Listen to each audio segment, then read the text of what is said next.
Fall camp is finally here. Welcome into Warchant TV alongside the managing editor of Warchant.com. He's Ira Schoffel. My name is Tom Lang. I am the director of creative content at Warchant.com, the DOC. And welcome in to yet another edition of Warchant TV's great coverage, the best coverage there is of Florida State sports. This is such a good time right now, everybody, to subscribe to this channel that you're watching right here. Hit the like button, mash it. And then also hit the subscribe button and the bell right next to it. If you do those three things, more Seminole fans just like you get the coverage that we bring every day right here on Warchant TV. So, Ira, today's topic is an article you wrote previewing camp. The speculation season is just about over. You've got some intel, you got some insights, and some opinions. You're asking 5 questions about the Florida State offense heading into fall camp and 5 predictions that go along with it. What we'd like to know, because everybody can read this article right now on warchant.com, is where do you think you learned the most as you put these things together? What did you expect when you wrote it, and then what actually happened in the process of writing? What did you learn? Yeah, it's actually a great question because when I was writing it, I don't know that I had a preconceived notion, but I probably wouldn't have felt that I would have predicted that I would have come away with so many positive things. And I know this time of year, everybody is optimistic. Everybody's got positive thoughts. Everybody's 0-0. No one's lost a game. So that's natural. But, as I went through position by position and looked at different topics, I probably didn't expect to come away as positive as I did. And really, and again, when you put position after position together, I came away feeling better about the offense. Now, that's not to say it's where Florida State needs to be offensively. It's not to say that the talent is there. Or the depth at different positions. But I think across the board, when you go through the positions, I think you'll see that there's a real potential for them to be better. And I don't know that I would have predicted that going in. It's not going to be the 2013 offense. It's probably not even going to be maybe the 2011 or 12 offense. But I do think it's going to be much better than what we saw last year. Well, a lot of the pieces that go into that equation, Ira, consistency, continuity, the lack of COVID protocols that barred people from, the facilities for summer workouts, PRPs, which are player-run practices. I mean, those things this year, they were in place like it was a normal year. You're able to continue working with Coach Storms. And actually, that's a really good opportunity. What a segue there. Remember, folks, we don't just provide you great analysis on the fly. There are awesome features that we do at Warchant TV and Warchant.com. And Aslan Hajavandi put together a fantastic piece that breaks down the Florida State strength program and the stuff that goes on with Coach Josh Storms and the summer workouts. He's got great interviews. It's funny. It's insightful. We'll link it at the end of this video so you can check it out. You really need to. But Ira, what goes into all those things about preparing and being on the same page as a program, Florida State didn't get to do last year. So I can understand where just from square one, you're in a good position. And one position group that kind of embodies that you wouldn't expect if you were looking at the depth chart last year and this year is receiver. But what did you learn about wide receiver? And again, why would you feel more optimistic than maybe most Nole fans would on the eve of fall camp as we record this? Yeah, I mean, wide receiver is a position that, all offseason, I think it's a lot of us have been talking about because you did lose, a guy like Tamari and Terry. You lost some of the other guys that were on that receiving core, DJ Matthews, who opted out before last season. And the guys who were returning didn't produce a lot. I mean, you look at your leading returning receivers from a year ago, Ontario Wilson, Keyshawn Helton, were not super productive. And then you're bringing in some new guys and a transfer in Andrew Parchment from Kansas and some younger guys. And then you have some younger guys who really didn't produce much last season. So when you look at it from that standpoint, you think, well, this really could be a tough year for that receiving core. But when you really look at what actually was on the field last season and who they played, especially in the second half of last season, I think there's a chance that this group's going to be much better, significantly better than a year ago because – you went into camp last year thinking DJ Matthews and Tamari and Terry were going to be your top 2 receivers, and maybe you have Keyshawn Helton, Ontario Wilson, guys like that as complementary targets. But DJ Matthews ended up opting out during preseason camp. He never played a snap. He's now at Indiana. Tamari and Terry, you really only got the best out of him for maybe 1 game, 1.5 games. He had some injuries, and then he ended up leaving the team midway through the season. Keyshawn Helton, I had a lot of high hopes for him last year, coming back from that knee injury. but he had to play with a bulky knee brace, didn't look like himself. I think he's going to look completely different now. He already showed a lot of growth in the spring compared to where he was last season. Pokey Wilson was hurt a good bit last season, missed a lot of preseason camp. And then you talk about the lack of continuity. Fourth straight year with a new offense, fourth straight year with new play callers, and then just the disjointed nature of the quarterback situation with the receivers. One thing that we seldom ever talk about was Jordan Travis missed all of preseason as well. So, as you mentioned, they didn't really get the player run practices. Then Jordan Travis missed much of the preseason. Then he gets thrust into the starting role with receivers he's never really worked with a lot. And they ended up basically with a lot of the second and third team receivers as opposed to the first and second team guys because of what happened with DJ and Tamarian. So when you look at that, all what actually played out during the season, I think there's no question that this receiving core should be better than it was a year ago. Yeah, if I hear that, Ira, and I'm a North Carolina fan, I'm like, my God, how do we lose to these guys if all these things are going wrong? And it's true. Like, I mean, Mike Norvell missed a game because of COVID. He didn't even coach the Miami game. Anything that could have gone wrong, if you're looking for something to hang your hat on last year, it went wrong. Look at the depth chart at receiver in the preseason in 2020. Look at the depth chart at defensive interior. Need I say more? What actually happened versus what we thought this group was going to be capable of. At least what this group is this year, which is you've got some young stars potentially in guys like Josh Burrell, Malik McClain to go along with the names like a Pokey Wilson and a Keyshawn Helton. Parchment comes in and transfers in. You've got some things to look forward to in the future, and I think that's what this fan base is they're itching for is give us a reason. Even if you're going to win 6 games this year, give us a reason that there might be hope for 8 next year or something like 10 in 2 or 3 seasons, right? I know that sounds like hubris right now, but that's what folks are looking for. And the other thing they're looking for, it would be the top of the list. I know it's the number 1 topic on your 5 questions and predictions for the FSU offense heading into fall camp. It's the quarterback position. And Ira, we've hit on this every way imaginable, except for one.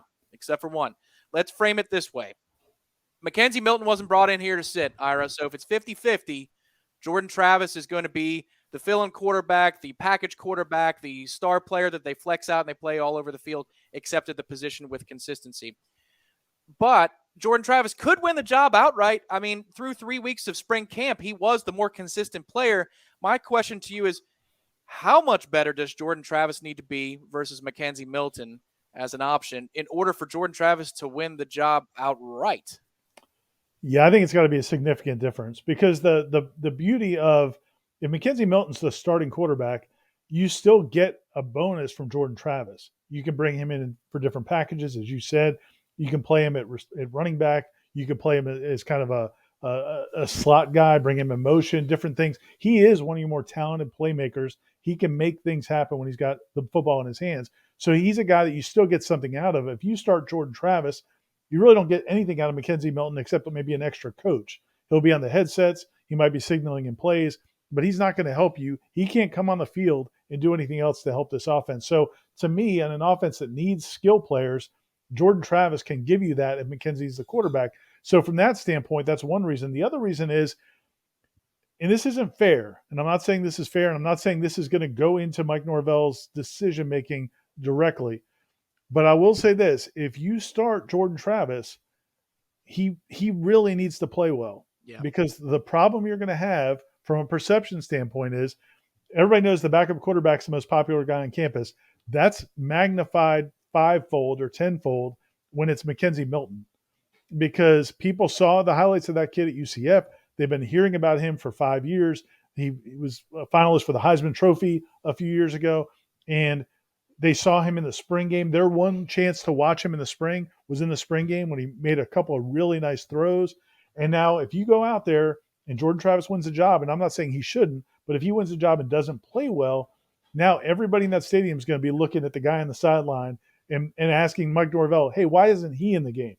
And so that will become a difficult situation. So it may not be fair, but I think for those reasons, if it's a close competition, I think Mackenzie gets the job, and you use Jordan in other ways. If Jordan clearly is the guy, and in scrimmages, he's the guy that the offense responds to, and they're going up and down the field, and it's not happening with McKenzie, then yeah, you got to go with Jordan Travis.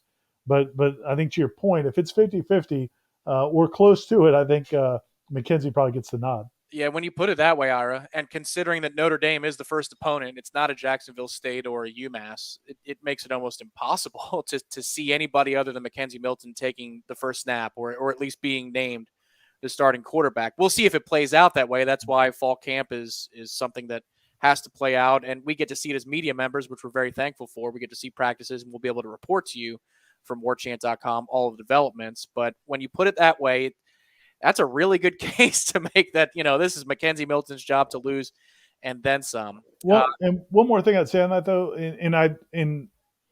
with those 5 questions, I also offered like 5 predictions on each topic. And my prediction on this one though was that I do think they're both going to play a ton. I think they'll both play in that game. I think I'll be surprised if Mackenzie Milton. First of all, it's kind of a lot to ask Mackenzie. Somebody brought this. I did a radio show out of Orlando this past week, and the host brought up this question. I thought it was fair. It's a lot to put on Mackenzie Milton, who hasn't played football in 3 years, to say, hey, go beat Notre Dame and just like you be the quarterback and play 60 snaps. It might take pressure off of both of them to have a game plan for both of them and to not just, hey, if we get in this situation, we're going to go to Jordan, but to have design or packages and maybe a plan for when to get him in the game. And because that might take pressure off of McKenzie. Like, I know I don't have to do this alone. We're going to do this together.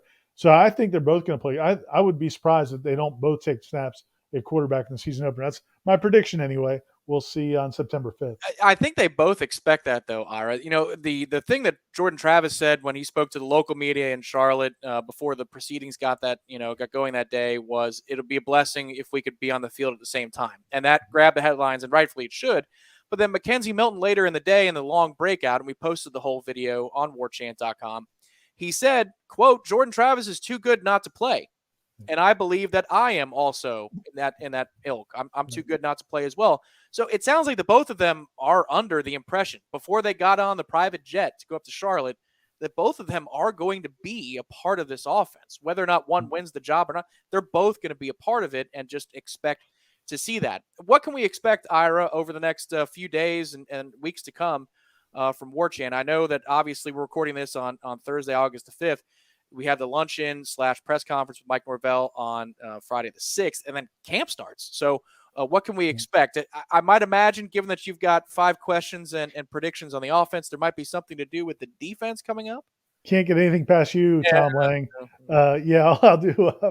We'll have 5 questions coming on the defense, along with probably another little video feature if we can. But as you said, on Friday we're going to be, really producing a lot of content, because that luncheon, Mike Norvell is going to speak to the media. We're also going to be able to talk to basically everybody on the staff, assistant coaches, the strength coaches, the support staff guys that help in recruiting. Randy Shannon might be there. Maybe we'll talk to him. We haven't spoken to him since he took the job on the staff. So that's going to be pretty wide open. So we're going to have a lot of interviews with stories and videos on the website. And as you said, man, Saturday, it is preseason camp.